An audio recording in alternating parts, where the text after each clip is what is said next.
ડભોઈના મહુડી ભાગોળ ફાટક નંબર 21 પર પૂર ઝડપે આવી રહેલા ટેમ્પા ચાલકે રેલવે ફાટકની રેલી તોડી નાખતા અકસ્માત સર્જાયો હતો અને એક મોટી દુર્ઘટના ટળી હતી। ડભોઈ છોટાઉદેપુરથી વડોદરા જતી ટ્રેન પસાર થવાના બરાબર સમયે ડભોઈના મહુડી ભાગોળ વિસ્તારમાં આવેલ રેલવે ફાટક નંબર 21 પર એક બેફામ ટેમ્પો ચાલકની ઘોર બેદરકારીને કારણે મોટી દુર્ઘટના થતાં રહી ગઈ હતી।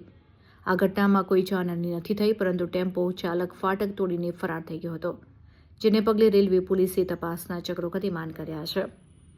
ટ્રેન પસાર થવાના સમયે જ બેફામ ડ્રાઇવિંગ અંદાજે 8 વાગે છોટાઉદેપુરથી વડોદરા જતી ટ્રેન ફાટક નંબર 21 પરથી પસાર થવાની હતી, ત્યારે ઉતાવળમાં રહેલા એક ટેમ્પા ચાલકે સહેજ પણ વિચાર્યા વગર બંધ ફાટકને તોડીને ટ્રેક પર ઘૂસી જવાનો પ્રયાસ કર્યો હતો।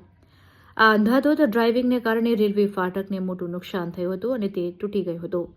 ફાટક તોડ્યા બાદ ટેમ્પો ચાલક પોતાનું વાહન લઈને તાત્કાલિક સ્થળ પરથી ફરાર થઈ ગયો હતો।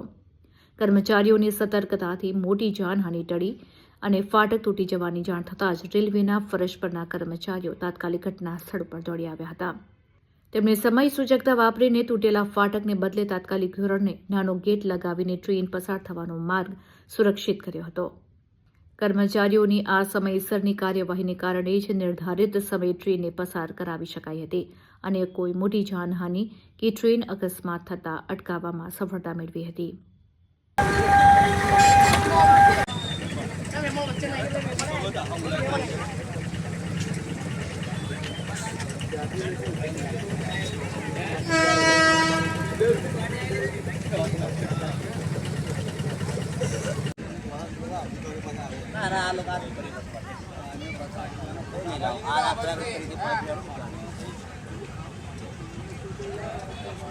अच्छा वीडियो